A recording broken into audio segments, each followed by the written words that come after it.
Our guest tonight, Brian Brushwood from Hacking the System, Scam School, Night Attack, and Cordkillers. Brian, it's great to have you on. Holy cow, man. Thanks for having me, guys. Good to have you, Brian. Yeah, and I didn't come up with a good segue at all. Like I said, all these questions before the show is like a Barbara Walters interview, so we'll try and stay away from that as much as possible. But the first one that is in front of me is Brian, how did you get interested in video? There will be no tears tonight, Brian. I promise you that. Please don't cry. If I want to, damn it. How did I get interested in video production? So, to be honest, it was a failed TV pilot that made me realize that what I needed was experience as a television host if I ever wanted to host a TV show. And lacking an interested network at the time, I was like, well, I just, this thing called YouTube is out. I've got a couple of crappy, Canon digital ELPH cameras. I guess, yeah, I'll just learn it. We'll figure it out. And so what was amazing was, number one, I was like, I'll turn on the cameras and I'll just, say something interesting. Number one, I realized how hard it is to come up with interesting, compelling content and how you can suddenly pull 3 minutes out of, you ever chew beef jerky and Chex Mix together? Boy, that's a weird taste and texture. But then when I would get home, I would take all this nonsense video and put on my editor's hat, and then I was like, how am I going to make a story out of this? So I learned to, every time I flubbed up a line, stop and start from the beginning so that it would be easier for the editors. And really, it was all just practice runs in my mind. In fact, you can find a bunch of those if you search for BBOTR for Brian Brushwood on the Road. You can see my beginning in learning how to do video production. And what year are we talking about? For like how early in YouTube did you get in this game? This was 2006 was when the tour was, and so a lot of the episodes came out, at the end of 2006, beginning of 2007. And again, I mean, it was just, I had a busy tour schedule, doing a bunch of colleges live. And we just grabbed as much footage as we could and figured we'd let rest sort it out later. And to be honest, to this day, nobody's watched any of those. I think the most popular video is like 9,000 views or something. That morphed right into BB Live Show? Well, no, there was a side jag because I did Brian Brushwood on the Road. We did about 23 episodes, little 5-minute vignettes of life on the road. But a year later, when I pitched Scam School, I was able to submit video of me. I like, hey, check out this episode of my show. Check out that video of my show. And they were able to see me acting as a host, remotely competently. And they were like, yeah, let's give this guy a chance.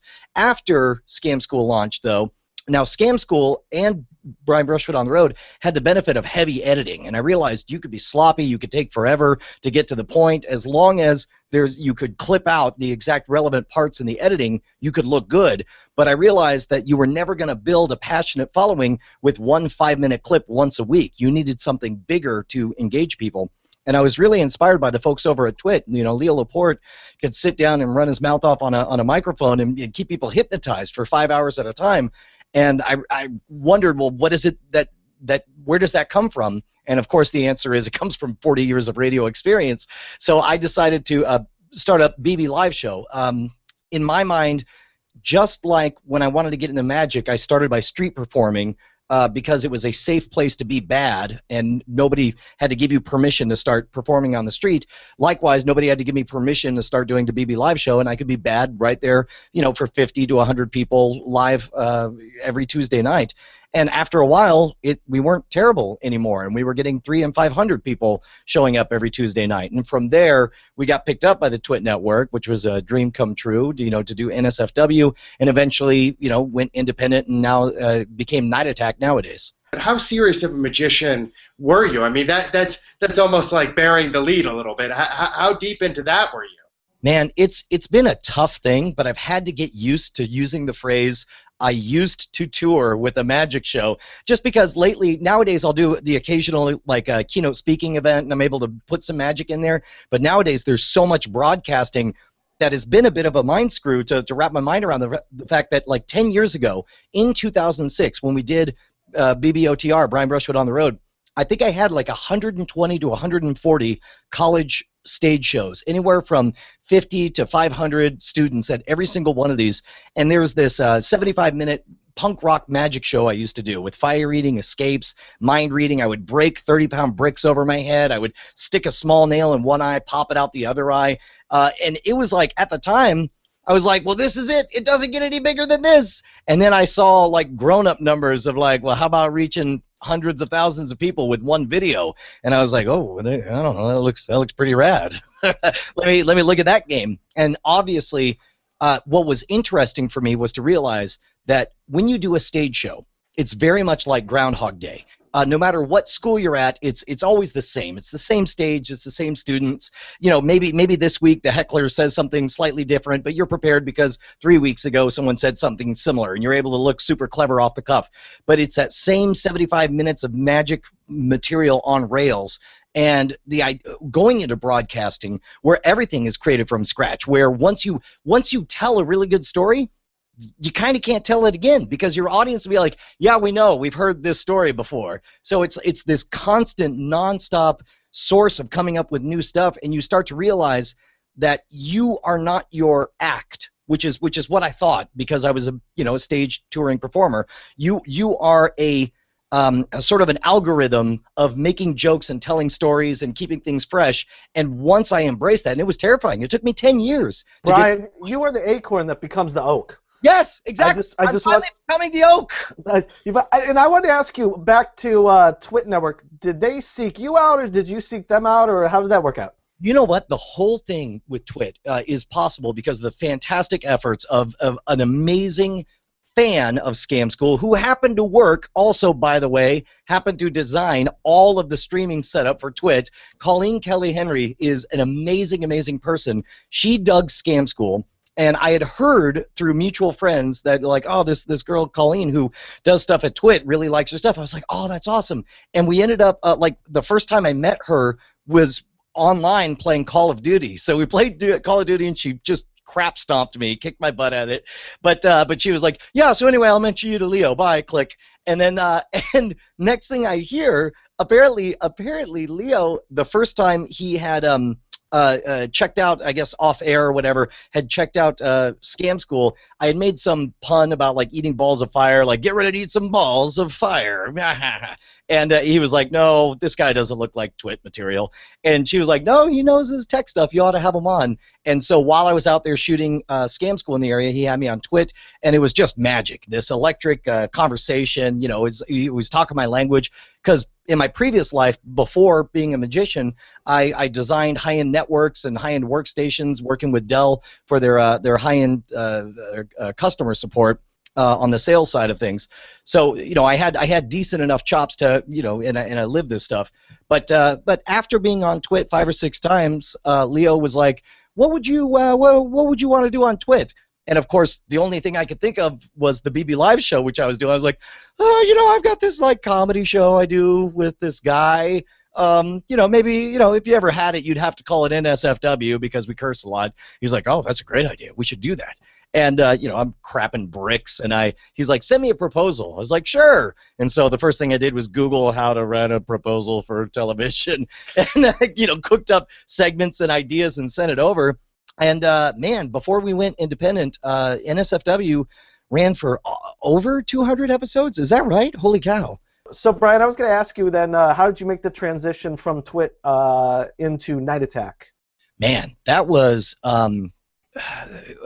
part of that way was paved because Leo didn't renew Tom's contract for Tech News Today, so that sort of freed up. Since we weren't doing frame rate anymore, we decided to start doing Cordkillers.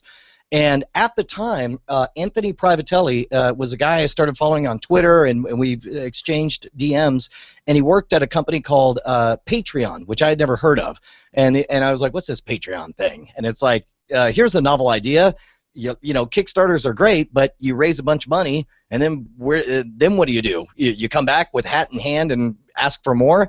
And I realized so many of the podcasts that I loved had done successful Kickstarters, and then sure enough, we're back with hat in hand asking for more, whereas Patreon offered a very classy idea. It's like, why don't you have people subscribe to you on an ongoing basis? They'll pledge $1 per episode. Yeah, I say it's sort of the public broadcasting of the internet. It's sort of that model where people are able to give you either an annual fee or a monthly fee. It's the same sort of sponsorship model that NPR and PBS seem to hit you up every couple months for. Well, exactly, but that's just it. It's an ongoing. It's much more subtle, right? Like sort of NPR, it's like a lightning bolt. Same with PBS. It's like everything's fine, everything's normal, and you're like, oh, it's that time of the year where everything's awkward and they guilt us into stuff. Whereas Patreon's like, hey man, hope you enjoy the show for free. If you'd like to become part of the Cool Kids Club, get some insider stuff, some extra stuff, just sign up and you're good.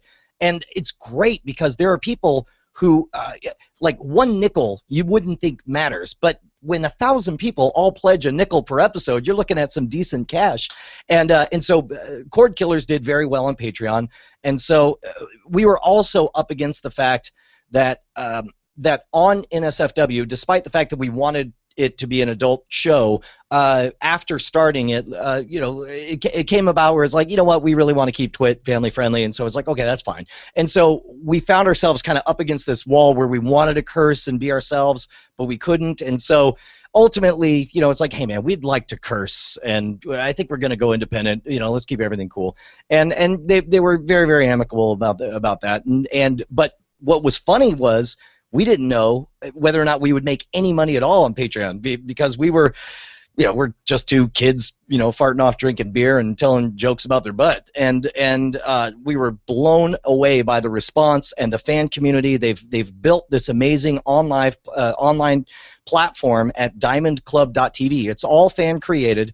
Not only do they stream all of our events as we do them live, whether it's gameplay or Cordkillers or Night Attack, but they also, when we're not live, have an automatic system that goes back and plays YouTube videos, but it plays it in such a way to where, let's say there's 500 people just hanging out in the chat, optimistically, then if they go there, all of them will be watching the same YouTube video synchronized at the exact same time. So it's as though they're watching reruns of the show, but we have none of the infrastructure, we have none of the overhead, we have none of the costs. And I think that's part of the brilliance of Diamond Club, and part of the brilliance of what Leo Laporte's doing is you have that chat room in there.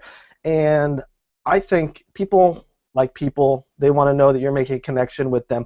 And there's been this talk for years and years about interactive television, and we're taking viewer letters, we're interactive, or we have a chat room. Before we start today, we were earlier on talking about Call of Duty, and a lot of the gaming, it's really been working around the social element. I know a lot of people really get off on that, and it seems like television is the next logical place to do it, and it seems like some of those interactions with Facebook and everything, having a second tablet in your lap isn't the most effective method. This way you're in a chat room and everybody's watching the exact same content. I think it's a very smart idea. And what I'm getting at is, what's the end game here? Because for me, it's almost like this Google Hangout Live right now, is you're doing a show and you could have people pop in. I think the new screensavers, they're doing that. They used to do that. And you're really part of it. And what do you think the end game is? And that's why people love live sports and all this type. People just want to be part of it. So it's such a depressing thing to watch reruns. I mean, that's the thing, right? Is it used to be in a world where there was only 3 channels, which anyone under the age of 20 will hardly believe. But when I grew up, when I was a kid, there were 3 channels and that was it. And you kept the television on all the time. Because, or at least I did, because when the TV wasn't on, I felt disconnected from the outside world. Like, what if something huge happened? I wouldn't know about it. They wouldn't break in. They wouldn't tell me. I would, what if tomorrow people are talking about something that's on and I didn't happen to have my television on? I wouldn't know about it. And in that regard, everything's been blown apart. Everything's like a tesseract. It's fractalized. It's broken up to where now the show is oftentimes you as a personality. You have the program itself that you do, But then for those of you who like it so much they want more, you have the pre-show and the post-show, which is also live streamed and archived and available later. Then you also have, we now live in an age where there are television shows about other television shows talking about their experience about what it's like to watch that television show. And again, all of this is, I suspect, our deep inherent need to link up and feel connected to other people. That's all any of this has ever been about. And to hear their stories, right? But the fractalization goes even farther because the show continues, because now there's a built-in expectation that at any point you can tweet the star of the show that you just saw, and you have a reasonably good chance that the actual person who is there will give you an honest answer to your question. And then it's a matter of, like, you have live events where all you do, Mythbusters are touring with a live show, essentially celebrating how rad they are as Mythbusters and giving you the chance after the live event to walk up and shake their hand and tell them how much you enjoy their program. It's all about that connection, and it's one of those things, like, if you want to, everything is a feedback loop, right? You, as a entertainer, as a personality, thrive on the energy of the audience, and you pay them back. You feed it back in by providing compelling content. And as long as there's a feedback loop, everything feeds into it, and it works for all parties. Yeah, so we'll talk a little bit more about that on our next episode. Big thanks to Brian Brushwood for being here. For Phil Capello, I'm Christopher Michael McQ. That's it.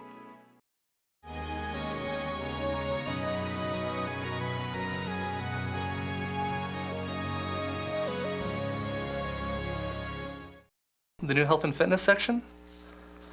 I'm not sure, but I'll find out if I can use your phone.